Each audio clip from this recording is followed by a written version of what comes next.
Yo, what's up, what's up? Magandang hapon po sa inyong lahat. Isang mapagpalang hapon sa inyong lahat dahil hapon na.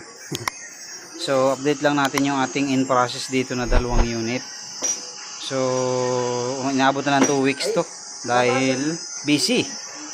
So, ito yung in process natin na dalawang natambak nung nakaraan. Ayan, as you can see, medyo kinalawang na yung ating frame. Pero ngayon ay tapos na. For cleaning na lang yan. Next week na lang kasi busy tayo eh. So, ito na, tapos na. For cleaning and then yung dalawang screw dito. Ayan. Tapos yung nozzle burner wala pa. Okay na lahat. Meron na rin pa dito. Tapos ito, ganun din. Isang unit din ito. So, ready to, ano na rin to, cleaning. For cleaning na rin. Ayan na. So yung ilalim nito hindi ko alam kung may butas na yung ilalim. Butas ba? Wala pa. So bubutasan pa rin to. Itong ilalim na to. Ayan na yung dalawa nating unit na in process. Pang ano to? Pang 6 na unit na stock natin. So bali meron tayong 4 pa na stock dyan na ganito na okay na, tapos na. Or waiting na lang kung sinong bibili.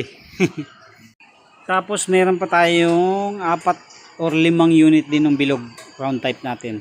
So bali papasok to sa pang 12 siguro na unit. Itong dalawa na to.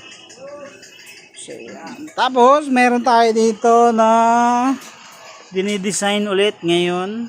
Ayan. So kita nyo, meron tayong design dito. Ayan,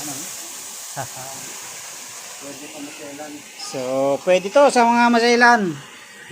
Sa lahat ng gustong ayaw ng di kuryente, ito no need kuryente na. No need kuryente, gagamitin nyo na lang. Siyempre lalagyan nyo ng ano yan, diesel o kaya kerosene ang gatong nito. So hintayin nyo, malapit na to. So magta-trial tayo ng isa, tapos pag mayroong nagkagusto di magmamas pro din tayo. So nakaporma na yan. Ito ay tinatawag na dieselet, single burner lang gagawin natin. Ihahanay natin dito sa mga stove diesel oil natin.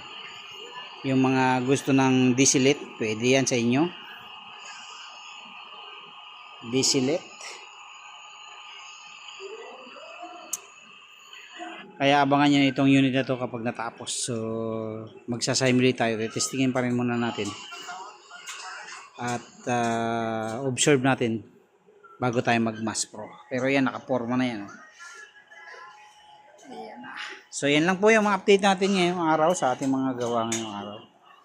So bali next week na natin tatapos yan kasi busy tayo at may pinuntahan tayo kanina. Kakarating lang natin eh. So yan na yung ating tatlong unit ngayong araw. So ito yung ating bagong design. Sana yan. So subukan lang natin kung magagawa natin ng ayos to. Okay, so thank you very much. God bless po sa inyong lahat. Magandang gabi, magandang hapon, magandang araw sa inyong lahat.